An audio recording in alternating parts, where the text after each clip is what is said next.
in college, writing has always been my passion.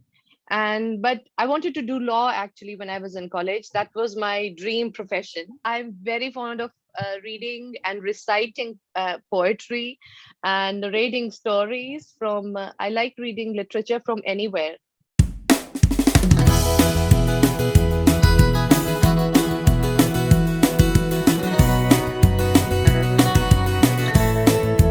So, hello everyone. Welcome to Success Stories Talk Show Season 2, presented by Trident Communications in association with World Humanitarian Foundation. I'm Alka, your host for today, and we have our guest for today, and she's Preet Dhillon. She is an author, a columnist, radio presenter, or we can say a multitasker woman. So, if now that she's here with us on our show, let's talk about her journey of success. Hello, Preetji, how are you? Hi, Alka. Hi. Very well. Thank you. Thank you for having me on the show. Thank you. No, thank you so much, and it's our privilege to have you here with us on our show. How sweet. Thank you. Yeah, so welcome to our show. And we got your profile and we read through it. And like a lot of people usually start their career at a very young age or like at an early age, but you started it like towards your 30s. So, like, would you tell us the reason why? Because profession was never in my mind. It was never over there. Like I got married at a very early age, and then I had kids, and then that was my world. Obviously, I wanted to do something after the kids left for school, and I've had me time for myself. And then things just started happening. Destiny had its plans. It wasn't anything planned as of now. All right. Yeah, so but we can say that there's never a right age to start a career. Like it Oh could be yes, early oh for someone yes, and definitely. late for someone. So, like, you are a columnist and a radio presenter. So, is like, was this your dream job since always, or it's something that just happened? When I was in school and in college, writing has always been my passion. And but I wanted to do law actually when I was in college. That was my dream profession. But then I got married, and then things just moved this way. Then we migrated to England, to UK when I had both my kids. I am a mother of two boys. Um, at that point of time, we were running a convenience store, a business over here, and when we moved back to India after 4 to 5 years.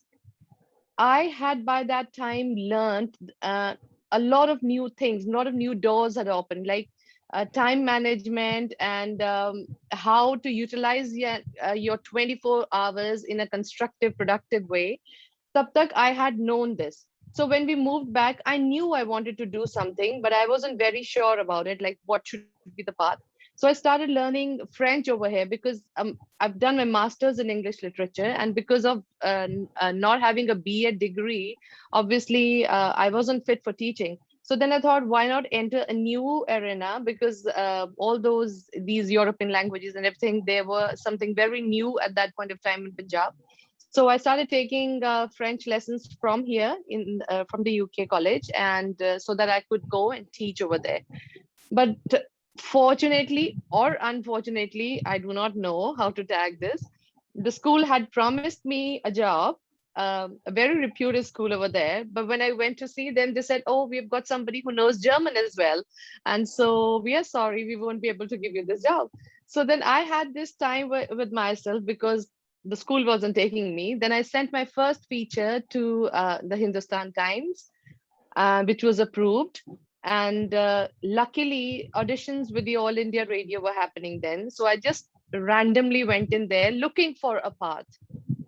And then both the things started simultaneously. I got selected over there, and so the radio journey began with All India Radio, and obviously side by side writing was there. And very fortunately, HT Hindustan Times gave me a permanent space as a guest columnist for 2.5, 3 years. I would write one column every weekend for the paper, which again was a boost for me, having to see myself, my words being printed and published in a prominent newspaper. So that's how it began. Okay, so like your book that you wrote, Rags to Ragas. So did this also happen during the same journey, or how was it? And what was the idea behind it, and what kind of response did you get from When I moved again, I was there in India for like 5 to 6 years. At that point of time, it was basically radio and writing. And then I started my IELTS center because my in-laws are into aviation. So I started this IELTS center because teaching students the basic skills of English learning. So, but when we moved back to England again, 6 years later, 6 years I did this over there. But when I was back for a couple of months, I thought that is the end. When you've made your name somewhere, the city knows you, and then you are again back to an alien place, a new place, and a nobody. So, and I thought, like, what can I do over here, like to continue this journey somehow? So that is when Rags to Ragas happened, because Hansji is Hansraj Hans, the member parliament from Delhi right now. So he's a prominent Sufi singer. His village is next to ours in Punjab, and he had read a few of my write-ups in the papers, and he was always very encouraging, because being a family friend, he was always encouraging ki, whatever you want to do, you should continue and stuff like that. So it just happened he wanted a few translations to be done, which I thought the in the translations, the essence of the writer, it just gets lost, because then this idea came up that why not write the biography in my own way rather than translating his work into something. So Rags to Ragas was born. And because writing has been a passion, and it's nothing to do with the money, it's more for the gratification thing. So then I pledged from that point onwards that whatever I write, that would go in for a good cause, as a sign of gratitude to the Almighty back. So whatever, any penny that we raised from selling the book, to the royalty, to everything, that went to, there's a house for abandoned girls in Jalandhar, Punjab, which is called Unique Home, which is run by Bibir Prakash Kaurji, who looks after girls of every age. So that went to that particular place as a gift back to the society. And I was like very happy with the journey, because the response was really good, and I was gaining confidence out of it. And so England actually helped me All right. become an author. That's a very noble job that you're doing there. Like, sending every penny of the earning that you have from the book to that place. So yeah, that's a really noble job that you're doing Thank there. you. And Thanks, we wish you Alka. all the best for that. Thank you. Okay. When the journey is long and there are breaks and ups and downs, so you need a supporting pillar there. So who has been your supporting pillar, your pillar of inspiration throughout this journey? My in-laws, in particular, my father-in-law and my mother-in-law. Because when All I right. entered this house, the Dhillon household, my maiden name is Gill.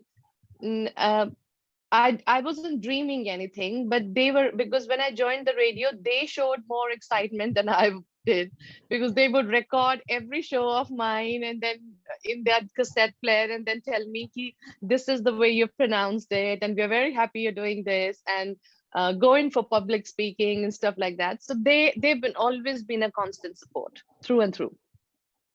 And then now that my husband has been my support, but now when the kids are grown up, my boys are 25 and 21. They are my wings, literally. All this setup that has been done, and me talking to you, and all this interaction, and they help me out with everything, looking for new avenues and stuff like that. So I think it's family support has been there all through. Yeah, like in a journey like that, you always need family support. Like you Oh just yes, reminded me of it's my mom right now, because I'm 21, and when she has something to do like that, she like relies on me. So yeah, you kind of that's so true. reminded me of my mom. Yeah. All right. So like we know that there are ups and downs in every journey. So there must have been some in your journey as well. How did you deal with them? The ups and downs were basically, Alka, how to manage the stuff, because we have a business here. So writing in between, and moreover, I'm continuing with the radio all through. When I moved here, there's a radio station, Asian radio station in Toronto, in Brampton area, which is called Cena Radio 1650 AM. I've been constantly working with them for the last more than a decade now. So recording from home and sending my shows to them, and plus writing, and plus being a mother, and you know how the system in the West is like, you got to do everything on your own, from a gardener to a chef to a cleaner to a maid Yeah. to everything, and then going to work to assist at the business as well. So these were the basic hurdles that I did feel like giving up in between, to be honest, because I thought like, because you know what, writing is a very lonely process. You tend to just be within yourself all through, and you have to leave all that socializing and stuff like that, because you know, if you really want to do something, then you have to thoda cut karna padta hai baaki cheezein. So that was my major hurdle. But then somewhere, I'm a very stubborn, I'm a very ziddi kind of a person. So when I've made up my mind, तो फिर कर लेती हूँ, ढूंढ लेती हूँ. It's good to be, stubborn sometimes. Yeah, in a positive way. Yeah. So as you said that, you went from India to UK, and then now there, as you mentioned, that everything is something that you have to do. Like it's in the Yeah, West that you are gardener to chef to everything. So when absolutely. you moved from India to UK, how did you like cope up with the different culture and environment? We've done that twice now, because earlier, um, it was, the culture difference wasn't like too much, because ours is basically a very small town, and it's an all English area. We have very few Asians around in the area. So, and I think the language helped, and probably we had our own work, so we didn't have to go much out to like explore. And then we joined college in between, and the kids were young. The culture difference wasn't any problem anyways in between. It was just like settling down was the teething problems. Obviously, when you move to a new country, they're there, but otherwise it's been an okay journey. So being a family person, and then you say that writing is also a lonely job. So how do you balance between your personal and professional life? Zid. Zid. The key word is the Z and the determination. Because I know if it stops anyhow, if there is a pause or a full stop or a period comes in between, it's going to be there forever. So if you want to continue with the journey, maybe small, tiny baby steps, but you have to find ways to tackle. Like I used to write at night when everybody was in bed, and I would give myself, I promised myself that come what may, even if it's like 2 or 1 at night or 12, give yourself at least 2 hours. Sometimes I was like exhausted and tired with whatever was happening around, and it didn't feel like, and then I was like continuously pushing myself ki, if you give up, nobody's going to come up, and nobody is coming there to help you out.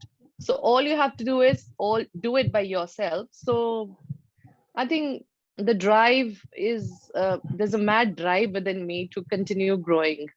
So I hope our viewers will take the word Zid from today's session, and thank you. they'll keep it in mind.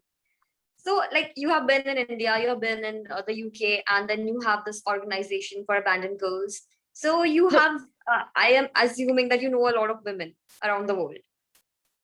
yeah. So what are your views? Like, how different or similar are all of them? I don't have this organization. This organization has always been there, like from I think 90s, or I am associated Yeah. tiny bit to this one. Actually, a year and a half back, I wrote my second book. Uh, Overcome and Become is the title of it, and it's got the stories of 5 prominent women personalities of Punjab. Panj Aab was the main thing. Panj is 5, and Aab are the rivers, the 5 free flowing rivers of Punjab. So the 5 women that I've covered, their biographies that I've covered is like Dr. Kiran Bedi and Amrita Preetam, the writer, if you've heard. Aj Aakha Waris Shanu, if you've ever heard of the. No? I'm not sure about the third one. Okay. Amrita Shergill, she was a painter. Dr. Inderjeet Kaur, she is presently the main person leading Pingalwada, Amritsar. Again, a home for the destitute over there. And fifth is Surinder Kaurji, the legendary Nightingale of Punjab, the singer.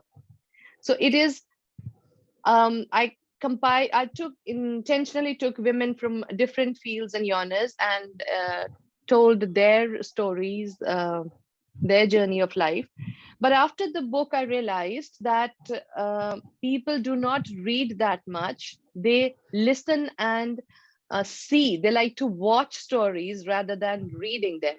So during the lockdown, I started with my own YouTube series called Teri Meri Kahani, which again prominently deals with like women to women, some inspiring stories. And I've very fortunately been able to talk to women from really, really very strong, gritty women from different genres and different fields.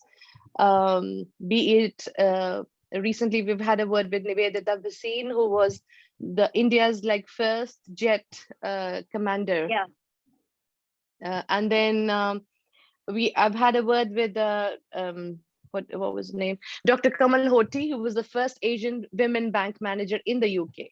So it wasn't easy for any one of them, but the more I'm talking to such sort of women, the more I'm coming to know and realize and understand that the journey always seems like the grass is greener on the other side, kind of a thing. We see the women on the top who've made it and who are legends, but we forget to see the journey that they've covered and all the hurdles and the obstacles. And actually, that was the gist of the center, the book, the second one also, Overcome and Become.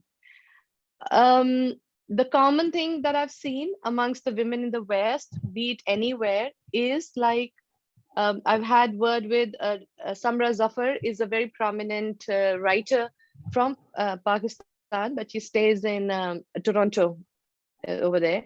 Every story, every woman that I've met, each one of them has a very unique story to tell, and mostly it's very inspiring because all the women, some way or the other, be it in the West, be it from across the border, be it from India, be it from anywhere, everybody has had their shares of highs and lows.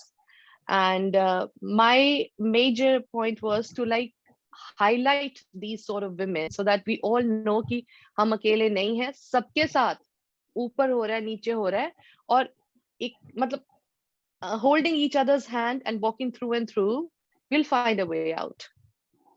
Yeah. All right. So we know that you're passionate about writing and you have like written 2 books. But apart from that, what are your other passions and hobbies? I like I don't have any other, like, because I do the radio, I'm very fond of reading and reciting poetry and reading stories from I like reading literature from anywhere, from any part of the world. And I basically it's all related to art and reading and cooking when in my free time, because the lockdown has made us all the more better over here as well. We are Yeah. the restaurants and everything have been closed for the last 3-4 months completely. So that's All it. right. So, like, what's in the pipeline next? Like, your future projects and dreams that you have for the future. So, what are those? I'll continue writing, Alka. One for sure. I'm not going to quit writing till um, I have my health allows me and I'm in a healthy mode and everything.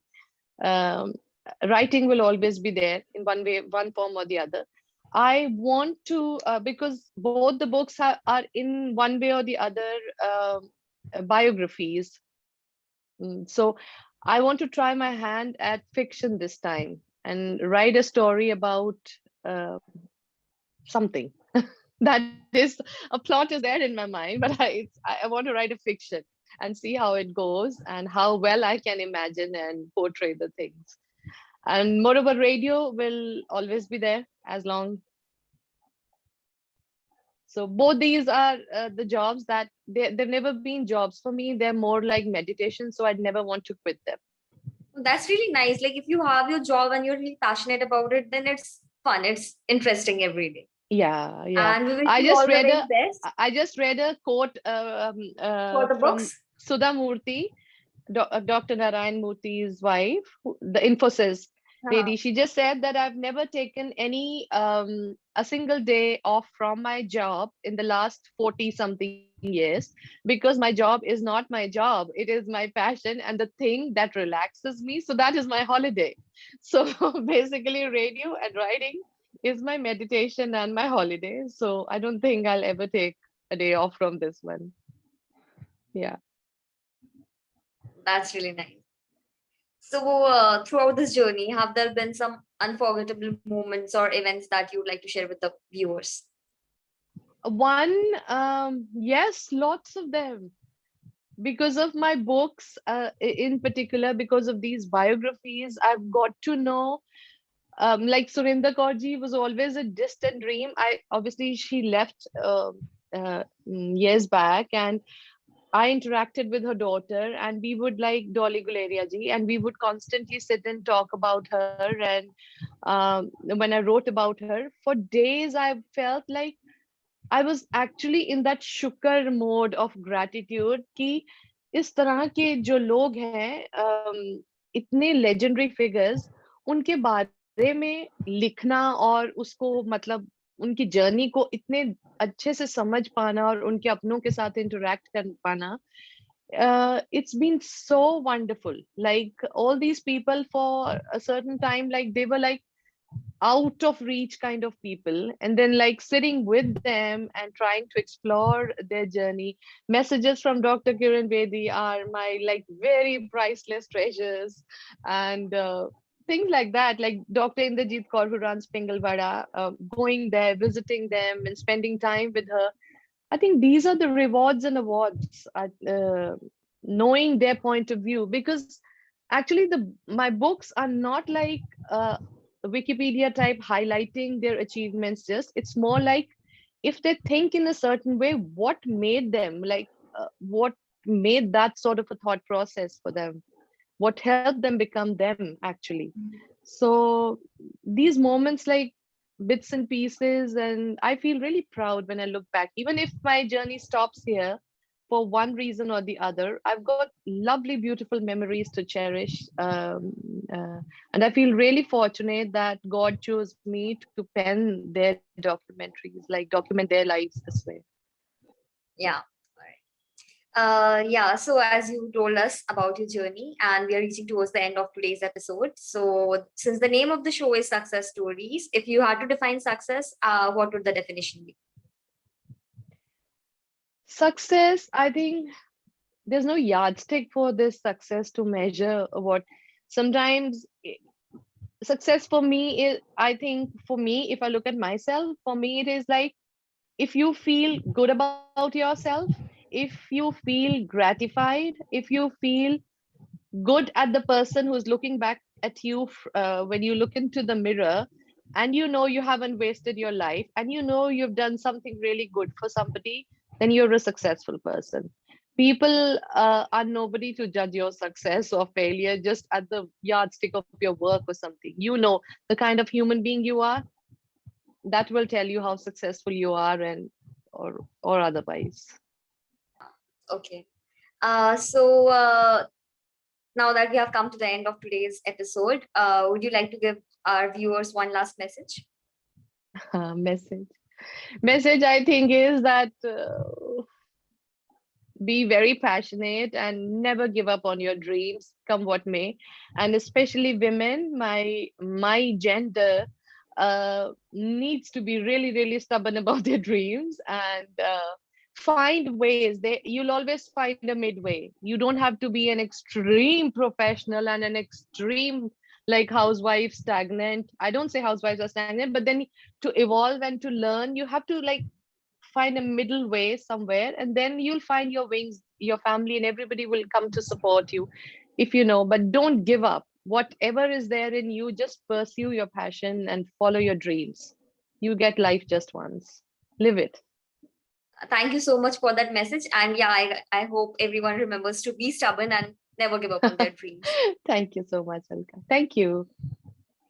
And thank you so much, Preet ji, for being here with us on our show today and sharing this journey with us.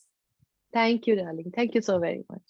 And thank you so much, everyone, for staying tuned with us and watching this episode of Success Stories. And stay tuned for more such episodes. And please don't forget to subscribe our channel.